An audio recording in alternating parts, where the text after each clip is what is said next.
అన్న నమస్తే. నమస్తే. నా పేరు రాజు. నా పేరు మనోహరరావు అండి. మనోహరరావు. ఏ విలేజ్ సార్? జడల్పేట సార్. జడల్పేట, చిట్యాల మండలం, భూపాలపల్లి. జయశంకర్. భూపాలపల్లి జయశంకర్. ఎన్ని ఎకరాల తోట పెట్టారు సార్? 2 ఎకరాలు సార్. 2 ఎకరాలు పెట్టారు. ఏమేమి తోట అండి? ఆ వెరైటీలు 341 తేజాలు 341.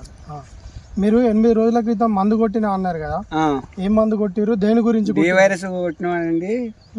ఆల్రెడీ కొంచెం కుచ్చు గురించి కొట్టాము. ఆల్రెడీ కుచ్చు వస్తుందని షాప్కి వెళ్ళారు. వెళ్ళామంటే మంది ఇచ్చారు, డి వైరస్ అని మంది ఇచ్చారు. డి వైరస్ అనే మంది ఇచ్చిండు. కొట్టినాం.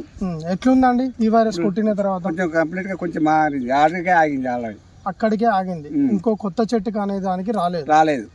అదే విషయం. అంటే ఎన్నిసార్లు స్ప్రే చేసిండు? ఒకటిసారి స్ప్రే చేసిండు. అంటే రాకుండా అక్కడికి అరికట్టింది. ఒక చెట్టు నుండి చెట్టుకు వ్యాపించలేదు. ఓకే. వచ్చిన చెట్టు ఏమన్నా లైట్ ఉన్నది, మళ్ళీ ఏమన్నా కొంచెం కోలుకున్నట్టు అనిపిస్తుంది. మళ్ళీ ఎగురు వచ్చి కొత్తగా నీట్గా వస్తుంది. అంతే. మామూలుగా వచ్చిన చెట్టు ఎగురు వస్తుంది. కొత్త దానికి అయితే ఇంకో చెట్టు వ్యాపించకుండా.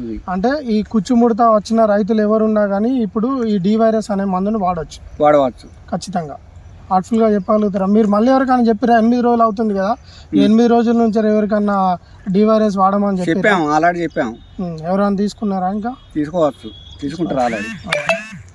అంటే కుచ్చుముడితో వచ్చిందని కూడా మీరు స్ప్రే చేస్తే మళ్ళీ ఇట్లా కొత్త చిగురు వచ్చే అవకాశం ఉందన్నట్టు, అంతే కదా? అదే కదా. Okay sir, thank you.